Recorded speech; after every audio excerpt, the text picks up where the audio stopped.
Assalamualaikum. Hi, my name is Aisya Rahman. I am a certified financial planner as well as an Islamic financial planner certified under Bank Negara Malaysia and Securities Commission.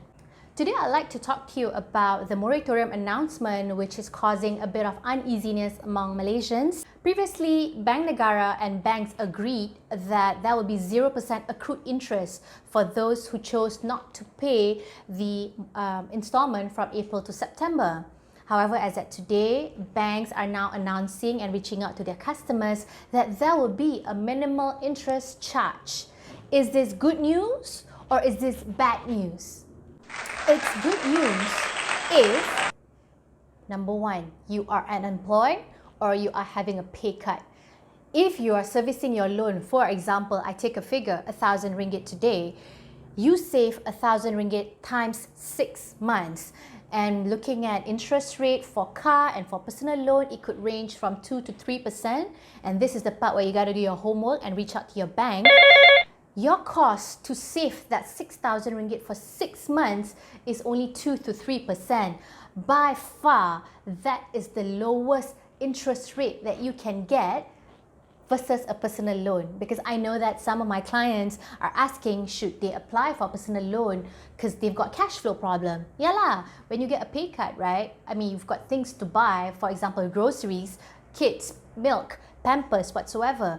You gotta preserve your cash flow. Whatever moratorium that is offered, take it because it's at 2 to 3%. That is your cost.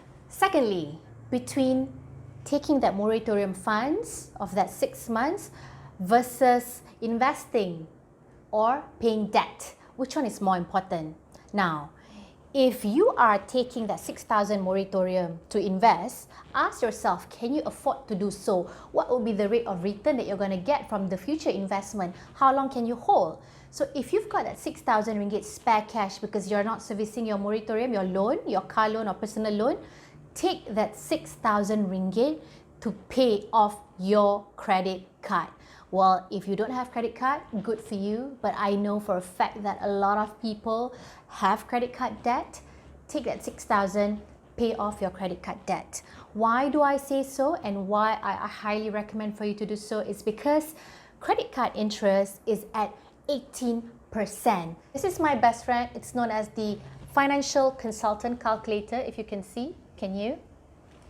So what I do is I punch in 18 and based on 12 months return, okay, this is the actual interest that you pay on your credit card if you only pay the minimum 5% every month. So what I'm trying to say here is if you don't want to pay your debt A, which is car loan ke, personal loan ke, take that money, pay off your credit card because credit card interest is 18 to 19.56%.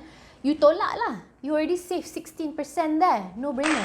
Solution 3 is, what if you don't have credit card debt and you have these funds and you know that, alah, 2 to 3% cost. Namalah, just absorb lah. Nanti dapat bonus in the future, bayar lah.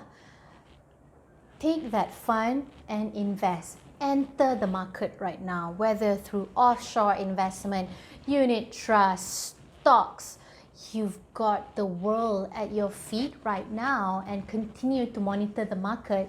You'll find abundance of opportunities. If you have never invested, whether through cash or through EPF account 1, you gotta do it. The time is now.